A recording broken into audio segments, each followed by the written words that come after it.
Hello meet miss மித்னு நான் தான் இந்த வீடியோ நம்ம என்ன பார்க்க போகிறோம் அப்படின்னா கப்புள் கோல்ஸ் பார்க்க போகிறோம். ரீல்ஸ் பார்த்து கப்புள்ஸ்னால் நம்ம எப்படி இருக்கணும் அப்படின்னு சொல்லிட்டு நம்ம கற்றுக்க போகிறோம்.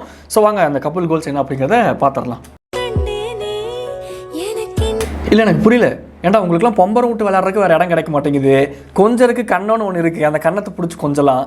இல்லை எனக்கு சரி ஓகே, ஒவ்வொருத்தருக்கும் ஒரு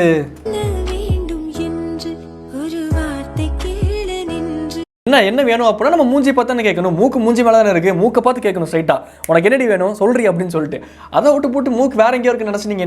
என்ன பண்ணுறீங்க? எங்களை மாதிரி சிங்கிள்ஸ்லாம் அதை பார்க்கும்போது எப்படி இருக்கும்? இருக்குது அப்படிங்கிறக்காக ஒரேடியாக பண்ணக்கூடாதுல்ல. இருக்குது அப்படின்னா அதை வச்சு நம்ம அனுபவிச்சு ஜாலியாக என்ஜாய் பண்ணி ரீல்ஸ் போடுறது வேறு ஓகே, அக்செப்டபிள். கப்புள் கோல்ஸ்னு ரீல்ஸ் போடுறதுலாம் அதுக்கு நான் அடுத்த ஸ்டேஜ் போய் ஏன் இவ்வளோ குறைவாக வந்துட்டீங்க வாழ்க்கையில்? வாயை திறந்து பேசினாலே புரியாது, புருஷனுங்க வாயை திறந்து பேசினாலே பொண்டாட்டிகள் புரியாது. இதில் இது என்ன கதகளி பண்ணிக்கிட்டு இருக்கீங்க? தற்காப்பு இந்தியன் தாத்தாவா நீங்கள்? இந்தியன் தாத்தாவாக இருந்தால் பசங்களை அடிச்சு போட்டு அதுக்கப்புறம் உங்கள் கேர்ள் ஃப்ரெண்டை காப்பாற்றுற மாதிரி ஒரு சீன் கிரியேட் பண்ணி ஒரு ரீல்ஸ் பண்ணுங்கள். அதை விட்டு போட்டு இந்தியன் தாத்தா எங்கே வச்சு கையை வச்சு இப்போ சொல்கிறேன், என்ன இந்த நோக்குவர் கலையை நீங்கள் எங்கே காமிச்சிக்கிட்டு இருக்கீங்கன்னு கேட்குறேன் நான். எதை எங்கே காமிக்கணுமோ அதை யார் எப்படி இருக்கணுமோ அவங்க அப்படி இருக்கணும் அப்படிங்கிற மாதிரி எதை எங்கே காமிக்கணுமோ அதை தான் அங்கே தான் புரிஞ்சுக்கோங்கடா பேர பசங்களா. என்ன கேட்குறீங்க அவங்கக்கிட்ட? அவங்க கையை கேட்குறீங்க, சத்தியம் அதை மூஞ்சிக்கு தான் கேட்க முடியாது.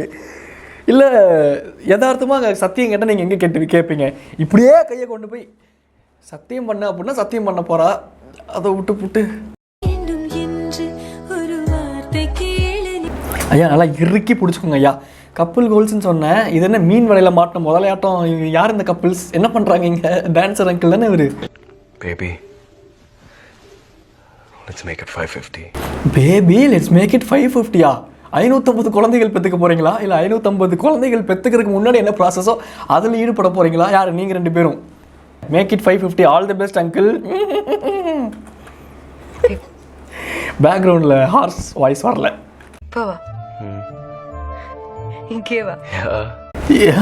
அப்பா அந்த அப்படின்னு நீங்கள் சொல்லும் போதே புரியுது எந்த அளவுக்கு நீங்கள் ரசிச்சு இந்த ரீல்ஸ் பண்ணுறீங்க அப்படிங்கிறது புரியுது. இந்த கான்செப்ட்டுக்கு எவ்வளோ முக்கியம் கொடுக்குறீங்க, அந்த ஆக்டிங் ஸ்கில்ஸ் உங்ககிட்ட எவ்வளோ இருக்குது அப்படிங்கிறது அப்படின்னு சொன்னீங்கல்ல, அந்த யால புரிஞ்சிச்சுங்க. யா மைதீன். என்ன யா மைதீன் பிரியாணிலாம் ஞாபகம் வருது, பசிக்குதோ எனக்கு. என்ன தப்பே இல்லைங்க ஐயா, இதில் ஒரே ஒரு தப்பு தான். இந்த ரீல்ஸை ட்ரால் பண்ணலாம் அப்படின்னு சொல்லிட்டு இந்த ரேண்டமாக ரீல்ஸ் எடுத்து இது பண்ணும்போது சில ரீல்ஸை மிஸ் அவுட் பண்ணுறேன்ல, அது ஒன்று தான் நான் பண்ணுற தப்பு. அதனால சில விஷயங்கள் நான் பார்க்க நேரிடுதில்ல, அது நான் பண்ணுற தப்பு. என் கண்ணுக்கு நானே கொடுத்துக்கிற தண்டனை. அப்படின்னு பாசமாக ஒரு தோல் மேலே சாஞ்சார் நினச்சிங்களா? சரி வாங்க அடுத்த ரீல்ஸ் பார்க்கலாம். இது ஒரு வடக்கி கப்புள்ஸ் கோல்ஸ் போல் ஏதோ ஒரு இன்ஸ்டாகிராம் இன்ஃப்ளூயன்சரை ஃபோனில் வச்சுருக்காங்க. இந்த பார் சூப்பராக இருக்கான் நீவேன் அப்படின்னு சொல்லிட்டு ஒரு பொண்ணுக்குள்ளே சொல்லிக்கிறான். ஏன்னா ஒரு பொண்ணுக்கிட்ட தான் சொல்லுவா, பசங்க கிட்ட வந்து சொல்ல மாட்டாளுங்க. பசங்க தான் வந்து சொல்லணுன்ட்டு எதிர்பார்ப்பாங்களே தவிர்த்து பசங்க கிட்ட சொல்ல போகிறது கிடையாது. அதனால் அந்த மாதிரி ஒரு தருணம், இது இயற்கை தானே. முத்தம் கொடுப்பது மொத்தமும் கொடுப்பது இரண்டும் கொஞ்சம் தவறு தான். இந்த காலகட்டத்துக்கு முத்தம் கொடுப்பது கூட ஓகே, சரி ஃபோன் தானேன்னு போயிடலாம். மொத்தமும் கொடுப்பது கொஞ்சம் பார்த்து கன்சிடர் பண்ணுங்க டோலி. நீங்கள் லவ்வருங்கிற பேரில் என்ன வேணாலும் பண்ணிட்டு போயிடுறீங்க, நாளைக்கு உங்களை கல்யாணம் பண்ணிக்கு போய் இழிச்சவங்க நாங்களாக தான் இருக்கோம். கொஞ்சம் கன்சிடர் பண்ணி பார்த்து. என்னடா அது திருமணம்னா இவ்வளோ பெரிய சொல்கிறேன், திருமணம்னா இவ்வளோ பெரிய காதல் அவங்கள தாக்கிருச்சு, அவங்க நசுங்கிட மாட்டாங்களா? அந்த பர்கரில் வச்சு திணிக்கிற அந்த பழம் மாதிரி ஆயிட மாட்டாங்க, சொல்ல அந்த கேபேஜ் மாதிரி ஆயிடாது அந்த புள்ள. அவ்வளோ காதலை நீங்கள் அவங்க மேலே தெளிச்சிங்கன்னா. ஏன்னா ஒரு இன்ஸ்டாகிராம் நீங்கள் செலிபிரிட்டியை ஃபோனில் பார்த்து டக்குன்னு திரும்பினா நேரில் வந்து ஏய் வா வாட் அ மேன் அப்படின்னு தோணுல பொண்ணுங்களுக்கு. என்ன அந்த அம்மா ஃபோனை ஸ்டாண்டு மாதிரி அவர் மேலே வச்சிருச்சு இப்படி. என்ன இடிச்சிட்டு போகுது அந்த அம்மா பாட்டுக்கிட்டு. இன்ஸ்டாகிராம் செலிபிரிட்டிங்க ஃபோன்லலாம் பார்த்து முத்தம் கொடுத்தீங்க, திருப்பி அவர் நேரில் பார்த்தா அது வேணால் உண்மைதாங்க ஐயா. ஃபோனில் நம்ம எவ்வளோ கான்ஃபிடென்ஸாக இருக்குமோ அடுத்த நாள் காலையில் நேரில் பார்க்கும்போது தான் நம்ம யாருங்கிற உண்மை நமக்கே தெரியும். என்னடா எனக்கு புரியலடா, கட்டி பிடிச்சி தோளில் சாச்சு போட்ட என்னடா பண்ணுறீங்க?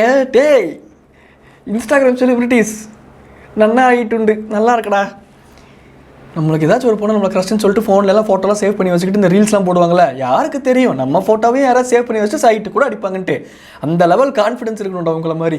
அந்த மாதிரி ஒரு வேலை நடந்துச்சு அப்படின்னா நாளைக்கு நேரில் மீட் பண்ணுறோம் அப்படின்னா பிடிச்சி சாருக்குன்னு சாச்சு இப்படி சாச்சிட வேண்டியதுதான். தம் தன காதல் வரும், நல்ல ராகம் வரும் அப்படின்னு சொல்லிட்டு யாராக இருந்தாலும். இதனால் அடுத்து மறுபடியும் ஒரு வடக்கன் ஸ்கூலு ஒரு எல்லோ கலரில் சாரீ போட்டுக்கிட்டு ஒரு ஆன்ட்டி ஒரு அங்கிளை நோக்கி ஒரு பையனை மாதிரி தான் பையனை நோக்கி ஓடிட்டு இருக்காங்க.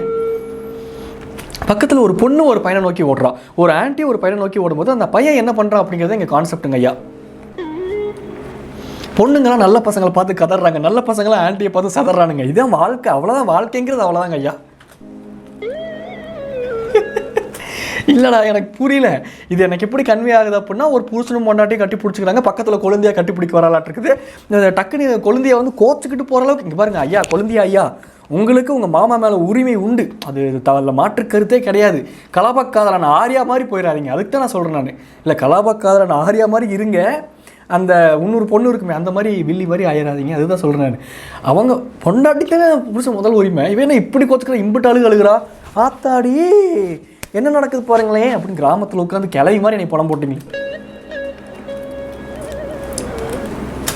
சிரிச்சுக்கிட்டு ஏன் நான் சிரிக்கிறேன், இப்போ நான் அழுகிறேம்மா அப்படிங்கிற மாதிரி சிரிச்சுக்கிட்டு, இது என்னது இது, ஏன் இப்படிலாம் பாய் சொல்ல மாட்டீங்களா ஸ்டைலாக, கும்பிடு போட்டு, ஓ கும்பிடு போட்டு அப்பா சாமி நீயாச்சும் உன் பொண்டாட்டியாச்சும் என்னை விட்டுரு அப்படின்னு போகிறீங்களா, அது தாண்டி நியாயம், அவனாச்சும் உன் பொண்டாட்டியாச்சு தான், புரிஞ்சுக்கோங்க டோலிஸ். இது வந்து கப்புள் கோல்ஸுங்க, இது வந்து உண்மையான ஒரு கப்புள் கோல். நாளைக்கெல்லாம் எவ்வளோ பெரிய ப்ரொஃபைலில் யாராக இருந்தாலும் இந்த மாதிரி ஒரு கப்புள் கோல் நீங்களாம் உங்கள் கப்புள் கூட பண்ணலன்னு நீங்கள் வாழ்கிற வாழ்க்கையே வேஸ்ட். அப்படி ஒரு ரீல்ஸ் இது பாருங்கள்.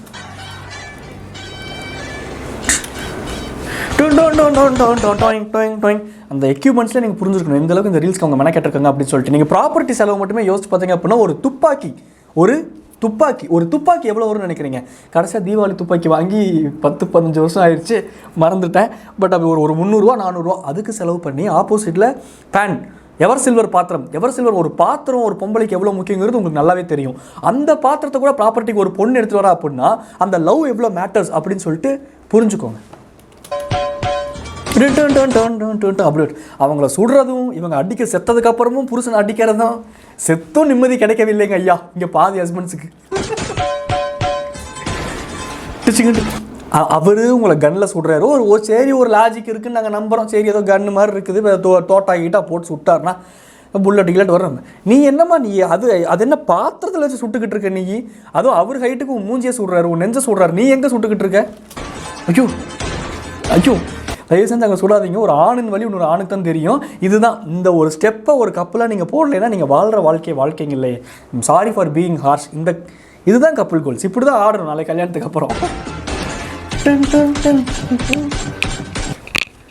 இன்னும் இந்த பரிதாபங்கள் சுதாகர் ப்ரோ மாதிரி டான்ஸ் ஆட ஆரம்பிச்சிட்டேன். பட் பரவாயில்ல, யார் எப்படி டான்ஸ் ஆடினா என்னடா இது, இந்த கேமரா இந்த ஆட்டம் ஆடுது, யார் எப்படி டான்ஸ் ஆடினேன்னு ஆடாதவா கேமரா, குட். யார் எப்படி டான்ஸ் ஆடினா என்ன, கப்புள் கோல்ஸ்னால் அப்புறம் எல்லாம் கட்டி பிடிச்சி ஆட வேண்டியது தான். அப்புறம் நாளைக்கு பொழப்பே சிரிக்க போகுது, நம்ம டான்ஸ் ஆடிக்கிட்டு இருக்க வேண்டியது தானே. எல்லாம் இந்த ஒரு ரீல்ஸ் ஒன்று பார்த்தேன், லைஃப்பில் உங்களுக்கு ஏகப்பட்ட ப்ராப்ளம் இருக்கலாம், but life is too short. So உங்கள் புருஷன் மேலே பழியை போட்டுட்டு போயிட்டே இருக்க வேண்டியது தானே, அவ்வளோதான்.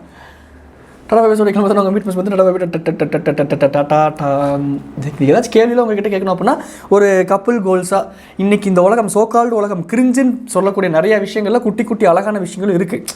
ஸோ இன்றைக்கி கேள்வி என்னென்னா, நீங்கள் இந்த உலகம் கிரிஞ்சுன்னு சொல்லிட்டு போட்டோம், ஆனால் உங்களுக்கு அது பிடிக்கும்ல, அந்த மாதிரி ஒரு கப்புள் கோல்ஸாக நீங்கள் என்ன பண்ணணும்னு நினைக்கிறீங்க? நடுராத்திரி 2 மணிக்கு எந்திரிச்சு நிலாவை பார்த்து கத்தணும் புருஷன் கூட இருக்கும், அப்படி கூட ஒரு பக்கெட் லிஸ்ட்டில் இருக்கலாம், இல்லை தப்பு இல்லை, அப்படி இருந்தால் கூட தப்பு கிடையாது, சொல்கிறேன் நான்.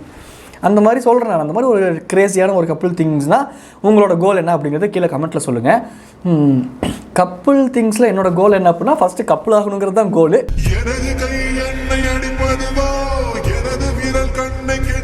மற்றது அப்புறமேல் பார்த்துப்போங்க ஐயா. டாடா பாபே சொல்லிக்கலாம், நாங்கள் மீட் மிஸ் டாடா பாபே டாட்டா. பட் சீரியஸ்லி டு ஆன்சர், எனக்கு அப்படி என்ன கிரேசியான கோல்னா,